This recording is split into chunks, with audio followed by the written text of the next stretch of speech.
കലാഭവൻ മണിയുടെ മരണത്തിൽ ദുരൂഹത വീണ്ടും അഴിച്ചുവിട്ട് അനിയൻ രാമകൃഷ്ണൻ സഫാരി ചാനലിലൂടെയാണ് അദ്ദേഹം ഈ വെളിപ്പെടുത്തിയത്. കലാഭവൻ മണിയെ വിഷം കൊടുത്ത് കൊല്ലുകയായിരുന്നു എന്നാണ് അദ്ദേഹം ആരോപിക്കുന്നത്. ഇപ്പോഴും ആ കുടുംബം അങ്ങനെ തന്നെയാണ് ചിന്തിക്കുന്നതും വിശ്വസിക്കുന്നതും. അതിന് ഒരുപാട് തെളിവുകൾ അദ്ദേഹം നിരത്തുന്നുണ്ട്. ആ തെളിവുകൾ നമുക്ക് ഓരോന്നായിട്ട് പരിശോധിക്കേണ്ടതുണ്ട്. കാരണം എന്താണെന്ന് വെച്ചിട്ടുണ്ടെങ്കിൽ കേരളത്തിൻ്റെ മുത്താണ് മണിച്ചേട്ടൻ. കേരളത്തിലെ ഇപ്പോഴും മരണമില്ലാത്ത നടനാണ് മണിച്ചേട്ടൻ. ഓരോ പാവപ്പെട്ടവർക്കും ദൈവമാണ് മണിച്ചേട്ടൻ. അപ്പോൾ നമ്മുടെ കലാഭവൻ മണി ചാലക്കുടിക്കാരൻ മാത്രമല്ല, കേരളത്തിൻ്റെ മുത്താണ്. അതുപോലെ തന്നെ തമിഴ്നാട്ടിലെ മുത്താണ്. അതുപോലെ തന്നെ കർണാടകയിലെ മുത്താണ്. അപ്പോൾ മരിച്ചിട്ടും ഇപ്പോഴും നമ്മുടെ മനസ്സിൽ ജീവിക്കുന്ന വ്യക്തിയാണ് മണിച്ചേട്ടൻ. മണിച്ചേട്ടൻ്റെ മരണം എങ്ങനെയാണ് നടന്നത്, വിഷം കൊടുത്താണോ കൊന്നത് എന്ന് നമുക്ക് അറിയേണ്ട ഒരു ബാധ്യതയുണ്ട്. കാരണം എന്താ വെച്ചിട്ടുണ്ടെങ്കിൽ ഇപ്പോൾ രാമകൃഷ്ണൻ വെളിപ്പെടുത്തിയുള്ള കാര്യങ്ങളൊക്കെ നമ്മൾ ഇരുത്തി ചിന്തിക്കുമ്പോൾ അതിലെന്തൊക്കെയോ സത്യങ്ങളില്ലേ എന്ന് നമുക്കൊരു സംശയം. CBI കേസ് അന്വേഷിച്ചു, പലരെയും നുണ പരിശോധനയ്ക്ക് ചെന്നൈയിൽ കൊണ്ടുപോയി. അതൊക്കെ അന്വേഷണത്തിന് ഒടുവിൽ അവരെ റിപ്പോർട്ട് വന്നു. എന്താണ്? മണിച്ചേട്ടൻ ലിവർ സിറോസ് കൊണ്ട് മരിച്ചതാണ്, ഒരാളും വിഷം കൊടുത്തില്ല, ഇതിലാരും പ്രതികളില്ല എന്ന് പറഞ്ഞുകൊണ്ട് അവരെ കേസ് ക്ലോസ് ചെയ്യണം ചെയ്തത്. പക്ഷേ ഇപ്പോഴും മണിച്ചേട്ടൻ്റെ കുടുംബം വിശ്വസിക്കുന്നു. മണിച്ചേട്ടന് ഒരുപാട് റിയൽ എസ്റ്റേറ്റ് ബിസിനസ്സുകളുണ്ടായിരുന്നു. ഒരുപാട് പൈസ പല സുഹൃത്തുക്കളുടെ കയ്യിലുണ്ടായിരുന്നു. ഒരാൾ പോലും തിരിച്ച് വിളിച്ചില്ല എന്ന് പറയുന്നത്. മണിച്ചേട്ടന് പൈസ കൊടുക്കാണ്ടെന്ന് പറഞ്ഞു ഒരാൾ പോലും തിരിഞ്ഞു നോക്കിയില്ല എന്ന് പറയുന്നത്. ലക്ഷങ്ങളും കോടികളും പലരുടെ കൈകളിൽ ഉണ്ടെന്ന് പറയുന്നുണ്ട്. അത് റിയൽ എസ്റ്റേറ്റിൻ്റെ സ്ഥലങ്ങളായിട്ടാവാം, ചിലപ്പോൾ ക്യാഷ് അതിന് മുടക്കിയിട്ടുള്ള ആയിരിക്കാം. പക്ഷെ രേഖകളൊന്നും അതിനില്ല. അതുകൊണ്ട് എന്തുണ്ടായി? അവരൊക്കെ ആ പൈസ കിട്ടിയവരൊക്കെ നല്ല രീതിയിൽ ജീവിക്കുന്നു, അവരൊക്കെ കോടീശ്വരന്മാരായി. അപ്പോൾ അങ്ങനെയും പറയുന്നുണ്ട്. അപ്പോൾ ഇതിലെന്താണ് ശരിക്കുള്ള യഥാർത്ഥ സത്യം എന്ന് പറയുന്നതിന് മുമ്പ്, മരണം നമ്മുടെ മണിച്ചേട്ടന് അതൊരു തമാശയായിരുന്നു. ആ തമാശ പോലെ തന്നെ മൂപ്പര് പറയാറുണ്ട്, ഞാൻ മരിച്ചു കഴിഞ്ഞാൽ ചാനലുകൾ ആഘോഷിക്കുമെന്ന്.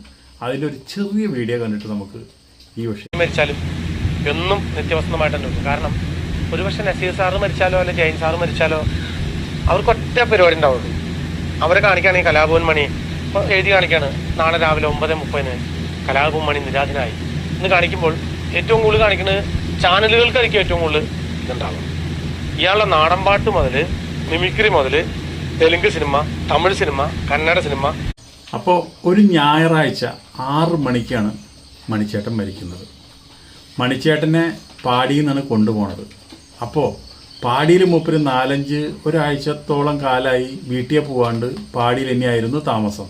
കാരണം എന്താ വെച്ചാൽ വീട്ടുകാരായിട്ട്, ഭാര്യയായിട്ടോ മറ്റുള്ള ആൾക്കാരായിട്ടോ എന്തൊക്കെയോ ചെറിയ പ്രശ്നങ്ങളുണ്ടായിരുന്നു. എന്തിനെ? ഈ കൂട്ടുകൂടുന്നതിലും മദ്യപിക്കുന്നതിലും മാത്രമാണ് വീട്ടുകാർക്ക് മണിച്ചേട്ടന് അഭിപ്രായ വ്യത്യാസം ഉണ്ടാകുന്നത്. മണിച്ചേട്ടൻ ഒരു കുടിക്കാരനൊന്നല്ലായിരുന്നു. മണിച്ചേട്ടൻ നമ്മുടെ ചാലക്കുടിയിൽ വണ്ടി ഓടിച്ച് നടക്കുന്ന സമയത്ത്, ഓട്ടോറിക്ഷ ഓടിച്ച് നടക്കുന്ന സമയത്ത് മദ്യപിക്കുകയോ അതുപോലെ തന്നെ ബീഡി വലിക്കുകയോ അങ്ങനെ പൊട്ടശീലങ്ങളൊന്നും ഉണ്ടായിരുന്നില്ല. അങ്ങനെയുള്ളൊരു വ്യക്തിയാണ്. അദ്ദേഹമാണ് സിനിമയിൽ വന്നതിന് ശേഷം, സിനിമയിൽ വന്നും കുറേ നാൾ കഴിഞ്ഞിട്ട് പോലും അദ്ദേഹം ഈ മദ്യപാനം തുടങ്ങിയത്. ബീറ് മാത്രമേ കുടിക്കുള്ളൂ. ആൾക്ക് ബീറ് മാത്രമേ ഇഷ്ടമുള്ളൂ. ബീർ അത് 4, 5, 6 ബീറൊക്കെ കുടിച്ചാൽ നമുക്കറിയാലോ അതിൽ എത്ര ശതമാനം ആൽക്കഹോൾ ഉണ്ടെന്നുള്ളത്. കള്ളിനേക്കാളും കുറവാണ് ബീറിലുള്ളത്. അപ്പോൾ അതുകൊണ്ട് അത് മാത്രം മൂപ്പര് കഴിക്കുള്ളൂ. അത് കഴിച്ചിട്ട് മൂപ്പര് വളരെ ഹാപ്പി ആയിട്ട് ആൾക്കാരെ കൂടെ അവരൊക്കെ ഫോട്ടോ അടിക്കുമ്പോൾ മൂപ്പര് ബീറ് കുടിച്ച് മൂപ്പര് സന്തോഷം കണ്ടെത്തുക. അങ്ങനെയുള്ളൊരു വ്യക്തിയാണ്. അപ്പോൾ അമൃത ഹോസ്പിറ്റലിൽ വെച്ചിട്ടാണ് മണിച്ചേട്ടൻ മരിക്കുന്നത്. അമൃത ഹോസ്പിറ്റലിലേക്ക് ഇവർ കൊണ്ടു ചെല്ലുമ്പോൾ അവർ ചോദിച്ചു, എന്ത് പറ്റി ഇദ്ദേഹത്തിന്, എന്താണ് ഇദ്ദേഹത്തിൻ്റെ പ്രശ്നം. അതിന് എതിരായുള്ള ഇഞ്ചക്ഷൻ എടുക്കാനും അതുപോലെ തന്നെ ട്രീറ്റ്മെൻറ്റ് ചെയ്യാനും നമ്മൾ കൂടെ ചെല്ലുന്നവർ പറയണം.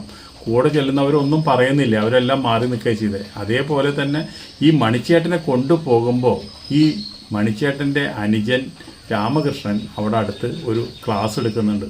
ഒരു വാക്ക് കയറി അവരോട് പറയാലോ. ഇതെല്ലാം കൊണ്ടുപോയിട്ട് ആരോ വിളിച്ച് പറഞ്ഞിട്ടാണ് രാമകൃഷ്ണൻ ആശുപത്രിയിലെത്തുന്നത്. ആശുപത്രിയിലെത്തുമ്പോൾ എന്താണ്?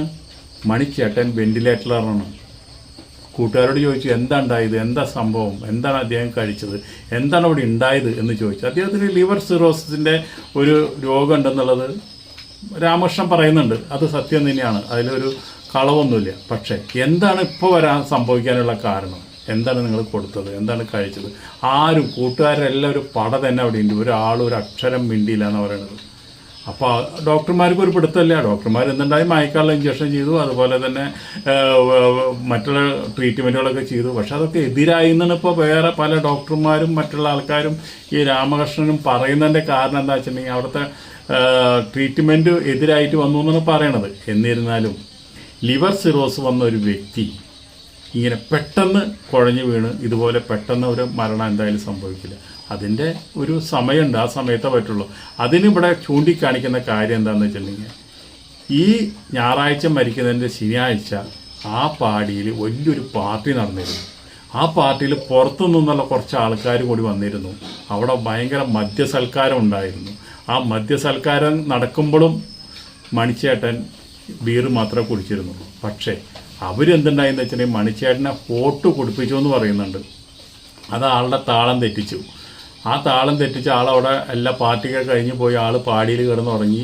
നേരം വെളുത്ത് വൈകിട്ടാണ് ആൾ എണീക്കുന്നത്. എണീറ്റ് വഴിക്ക് ആൾ ചോദിച്ചു, എനിക്ക് ബീർ വേണം, തല ആകെ വേദന എടുക്കുന്നു, എനിക്ക് ആകെ ബുദ്ധിമുട്ടുണ്ട്, എനിക്ക് ബീർ വേണമെന്ന് പറഞ്ഞു. അപ്പോൾ അവിടെ ബീറില്ല. ഇനിയിപ്പോൾ ബീർ പോയി മേടിച്ച് കൊണ്ടുവന്നിട്ട് കൊടുക്കുന്നതിന് മുമ്പ് ഇവിടെയുള്ള ആൾക്കാർ എന്തുണ്ടായി, അവിടെ ഉണ്ടായിരുന്ന പെപ്സി കുപ്പിയിൽ കുറച്ച് പെപ്സിയും കുറച്ച് സോഫ്റ്റ് ഡ്രിങ്ക്സൊക്കെ ഉണ്ടായിരുന്നു. അതൊക്കെ ഒരു കുപ്പിയിൽ ഒഴിച്ചു. അവിടെ അടുത്ത് എവിടെ ഒരു ചാരായം കിട്ടുന്ന സ്ഥലമുണ്ട്, അവനെ വിളിച്ച് കൊണ്ടുവന്ന് ചാരായം കൂടി ഒഴിച്ച് മണിച്ചേട്ടന് കൊടുത്തു. അത് കഴിച്ചോട് കൂടിയിട്ട് മൂപ്പർ അവിടെ കിടന്ന് ഉരുണ്ടു എന്നാണ് പറയണത്. ആകെ സംഭ്രമെടുത്തു. ഇതൊന്നും വീട്ടുകാരറിയിക്കുന്നില്ല, സംഭ്രമെടുത്തു എന്നാണ് പറയണത്. അത് കഴിഞ്ഞിട്ടാണ് ഈ ആശുപത്രിയിലേക്ക് കൊണ്ടുപോകുന്നത്. അപ്പോൾ ഇത്രയും കാര്യങ്ങളൊന്നും അന്വേഷണത്തിൻ്റെ പരിധിയിൽ വന്നില്ല എന്നാണ് പറയണത്. അപ്പോൾ ഡോക്ടർമാർ പറയണതെന്ന് വെച്ചിട്ടുണ്ടെങ്കിൽ ഈ ലിവർ സിറോസിൻ്റെ ഒരു എന്തോ ഒരു ആൽക്കഹോള് പോയിൻസ് കയറിയിട്ടുണ്ടെന്നാണ് ഈ പറയണത് ശരീരത്തിൽ. അതാണ് പോസ്റ്റ്മോർട്ടം റിപ്പോർട്ടിൽ വന്നുള്ള ഒരു കാര്യം. അപ്പോൾ എന്താണെന്ന് വെച്ചിട്ടുണ്ടെങ്കിൽ മദ്യത്തിൻ്റെ കൂടെ കുറച്ച് ആൽക്കഹോളിൻ്റെ കൂടെ കുറച്ച് പോയിസണും കൂടി ചേർന്നിട്ടുണ്ട്. അതിനെ പല രീതിയിൽ ഡോക്ടർമാർ വ്യാഖ്യാനിക്കുന്നുണ്ട്. ലിവർ സിറോസ് ഉള്ള ആൾക്കാർ മദ്യപിച്ചാൽ അത് അതിൻ്റെ ഉള്ളിൽ കൂടിക്കലർന്ന് അതുപോലത്തെ ഒരു ദ്രാവകം നമ്മുടെ ശരീരത്തിൽ വന്ന് അത് വിഷമയമായിട്ട് മാറാൻ സാധ്യതയുണ്ടെന്ന് നമ്മുടെ ഡോക്ടർമാർ വിധി എഴുതുന്നുണ്ട്. പക്ഷെ അതൊന്നും ഇതിൽ ഒരു ന്യായീകരണമല്ല. കാരണം എന്താ വെച്ചാൽ ബീർ മാത്രം കുടിക്കുന്ന കലാഭവൻ മണി. അപ്പോൾ ഈ കൂട്ടുകാർ ഇപ്പോൾ ഈ ഒരുപാട് ആൾക്കാരെ സമ്മതിച്ച കുറച്ച് ആൾക്കാരെ കൊണ്ടുപോയിട്ട് നുണപരിശോധനയ്ക്ക് വിധേയമാക്കിയിട്ടുണ്ടായിരുന്നു. ആ വിധേയമാക്കിയുള്ള ആൾക്കാരെല്ലാവരും അങ്ങനെ എന്തെങ്കിലും ഉണ്ടെങ്കിൽ അവരെന്തെങ്കിലും ചെയ്തതെന്ന് വെച്ചിട്ടുണ്ടെങ്കിൽ അതൊരു തെളിഞ്ഞു വരും. അവരതിന് തയ്യാറായിട്ടാണ് അവർ പോയത്. CBIന് കൊണ്ടുപോയിട്ട് അവർ നുണപരിശോധന ചെയ്തത്. പക്ഷെ എന്ത് ചെയ്യാം, അവരൊന്നും അവരുടേതായുള്ള കാര്യങ്ങൾ എല്ലാം സത്യമായിട്ട് പറഞ്ഞിട്ടുണ്ട്. അതുകൊണ്ടാണല്ലോ CBI കേസ് മടക്കി വെച്ചത്. അപ്പോൾ ഈ അതിഥികൾ വന്നതിൽ ആരൊക്കെയാണ് അതിഥികൾ, എന്തൊക്കെയാണ് അവിടെ തലേദിവസം സംഭവിച്ചത്, അതൊക്കെ അന്വേഷണത്തിൻ്റെ പരിധിയിൽ വന്നിട്ടുണ്ടാവും, അന്വേഷിച്ചിട്ടുണ്ടാവും. പക്ഷേ രാമകൃഷ്ണൻ പറയുന്ന മറ്റൊരു പോയിൻ്റ് എന്താണെന്ന് വെച്ചിട്ടുണ്ടെങ്കിൽ ഇദ്ദേഹത്തിന് ആശുപത്രിയെ കൊണ്ടുപോയി അവിടെ മരിക്കുന്നതിന് മുമ്പ് ട്രീറ്റ്മെൻറ്റ് നടന്ന് അദ്ദേഹം മരിച്ചു കഴിഞ്ഞ വഴിക്ക് ഈ പാടിയിൽ വന്ന് അന്ന് മണിച്ചേട്ടൻ ഉപയോഗിച്ച എല്ലാ ഡ്രസ്സുകളും കത്തിച്ച് കളഞ്ഞു. അതുപോലെ തന്നെ വീടിൻ്റെ അവിടെ നിന്ന് ആകെ 200 മീറ്റർ അകലെയാണ് ഈ പാടി എന്ന് പറഞ്ഞ സ്ഥലം. ഇത്ര അടുത്താണ്. ഇത്രയും കാര്യങ്ങൾ ഇവിടെ നടന്നിട്ട് പോലും വീട്ടുകാരെ അറിയിക്കുന്നില്ല അവർ. എന്നിട്ട് വന്ന് ഈ പാടി കംപ്ലീറ്റ് അടിച്ച് വൃത്തിയാക്കി കഴുകി ഒരു തെളിവ് പോലും ഒരാൾക്കും കിട്ടാത്ത രീതിയിൽ അവിടെ അടിച്ച് വൃത്തിയാക്കി മണിച്ചേട്ടൻ്റെ വസ്ത്രങ്ങൾ കത്തിച്ച് കളഞ്ഞു. എന്തിന് എന്നാണ് സഫാരി ചാനലിൽ കൂടെ രാമകൃഷ്ണൻ ചോദിച്ചത്. അത് ജനങ്ങൾക്ക് ഒരു സംശയമാണ്. എന്തിന് ഇവരങ്ങനെ ഒരു കാര്യങ്ങളൊന്നും ഇവർക്ക് അങ്ങനെ ഒരു പ്രശ്നങ്ങൾ അവിടെ വിരോധമായിട്ടുള്ള അവിഹിതമായിട്ടുള്ള ഒരു പ്രശ്നങ്ങൾ അവിടെ നടന്നിട്ടില്ലെങ്കിൽ ഇത്രയും സംഭവങ്ങൾ ഈ കൂട്ടുകാർ വന്ന് ഇവിടെ ചെയ്യേണ്ട കാര്യം എന്താണ്? അവരെ നിന്നല്ല ഇത് സംഭവം വന്നതെന്ന് വെച്ചിട്ടുണ്ടെങ്കിൽ ഇങ്ങനെ ചെയ്യേണ്ട കാര്യം എന്താണെന്ന് അതെല്ലാവരും ചോദിക്കുന്ന ചോദ്യമാണ്. എല്ലാവർക്കും സംശയമുള്ള ചോദ്യമാണ് അത്. അപ്പോൾ ഇപ്പോഴും ഈ രാമകൃഷ്ണൻ ഈ സഫാരി ചാനലിലൂടെ വന്ന് ഇത്രയും കാര്യങ്ങൾ കുറേ കാര്യങ്ങൾ പറയുന്നുണ്ട്. മരണകാരണം കൂടി പറയണോടൊപ്പം നമുക്കെല്ലാവർക്കും ഒന്നും കൂടി ആ ഫീലിങ്സും അന്ന് മണി മരിച്ച ആ വിഷമങ്ങളും നമ്മുടെ മനസ്സിലുണ്ടായി. അപ്പോൾ അതുകൊണ്ടാണ് നമ്മൾ ഈ വീഡിയോ ചെയ്യുന്നത്. അപ്പോൾ സത്യം എത്ര കാലം മൂടി വെച്ചാലും ഇനിയിപ്പോൾ എത്ര കാലം മൂടി വെച്ചാലും അത് ഇന്നല്ലെങ്കിൽ നാളെ പുറത്തു വരും. ഈ അങ്ങനെ വല്ലതും ചെയ്തിട്ടുണ്ടെങ്കിൽ നമുക്കറിയില്ല. ഈ സാഹചര്യ തെളിവുകൾ വെച്ച് പറയുന്ന അവരെ ബന്ധുക്കാരും സ്വന്തക്കാരും പറയുമ്പോൾ ഈ കലാഭവൻ മണി പോയാൽ ഇപ്പം നഷ്ടം ആർക്കാന്ന് വെച്ചിട്ടുണ്ടെങ്കിൽ നമ്മൾ പ്രേക്ഷകർക്കാണ്. ഒരുപാട് നാടൻ പാട്ടുകൾ കേൾക്കാനില്ലാണ്ടായി, ഒരുപാട് കഥാപാത്രങ്ങൾ മനോഹരമാക്കുന്ന നടൻ ഇല്ലാണ്ടായി, അതുപോലെ തന്നെ ഒരു മകൾക്ക് അച്ഛനില്ലാണ്ടായി, ഒരു സ്ത്രീക്ക് ഭർത്താവ് ഇല്ലാണ്ടായി, രാമകൃഷ്ണന് ഏറ്റവും പ്രിയപ്പെട്ട ചേട്ടനില്ലാണ്ടായി. അപ്പോൾ ആ നഷ്ടം ഇത്രയും പറഞ്ഞ ആൾക്കാർക്ക് മാത്രമേ ഉള്ളൂ, കൂട്ടുകാർക്കൊന്നും ആ നഷ്ടമുള്ളതായിട്ട് തോന്നിയിട്ടില്ല എന്നാണ് പറയുന്നത്. അവരേതായുള്ള രീതി പോലെ അവരെ ജീവിതം തുടങ്ങി, അന്വേഷണങ്ങളൊന്നുമില്ല, ആരും വിളിക്കാറില്ല, ആരും അന്വേഷിക്കാറില്ല എന്ന് പറഞ്ഞു. ആകെ അന്വേഷണം ഉള്ളത് ദിലീപ് മാത്രമുള്ളൂ എന്ന് പറയുന്നത്. ദിലീപ് മാത്രം തന്നെയാണ് ശരിക്കും ദുഃഖിക്കുന്നുണ്ടാവുള്ളൂ, വിഷമിക്കുന്നുണ്ടാവുള്ളൂ. കലാഭവൻ മണിനെ മനസ്സറിഞ്ഞ ആളാണ് ദിലീപ്. അതുകൊണ്ടാണ് ദിലീപിന് ഇത്രയും വിഷമം. ദിലീപ് എന്ത് കാര്യത്തിനായാലും ഇപ്പോഴും ഒപ്പം നിൽക്കുന്നുണ്ടെന്ന് പറയുന്നത്. ആ കാര്യത്തിൽ ദിലീപിനെ നമുക്കൊരു കാരണവശാലും കുറ്റം പറയാൻ പറ്റില്ല. അപ്പോൾ നഷ്ടം പ്രേക്ഷകർക്ക് മാത്രം. എത്ര നാൾ മൂടി വെച്ചാലും ഇന്നല്ലെങ്കിൽ നാളെ ഈ സത്യം പുറത്തു വരും. ഇനിയിപ്പോൾ CBI ക്രൈം ബ്രാഞ്ചോ പോലീസോ ആരന്വേഷിച്ചാലും ഇങ്ങനെ ഒരു ചതി ഇതിനുള്ളിൽ നടന്നിട്ടുണ്ടെങ്കിൽ ആ നടത്തിയ ആൾ തന്നെ ഇന്നല്ലെങ്കിൽ നാളെ കുറ്റസമ്മതം നടത്തും. അത് ആ സമയം വിദൂരമല്ല. എത്ര മൂടി വെച്ചാലും സത്യം നിരങ്ങി വരും എന്ന് പറഞ്ഞ പോലെ നമുക്ക് കാത്തിരിക്കാം. കലാഭവൻ മണിയുടെ ആത്മാവിന് നിത്യശാന്തി നേർന്നുകൊണ്ട് കുടുംബം എന്നും നന്നായിരിക്കട്ടെ എന്ന് പ്രാർത്ഥിച്ചുകൊണ്ട് നമ്മൾ ഈ വീഡിയോ ഇവിടെ നിർത്തുന്നു.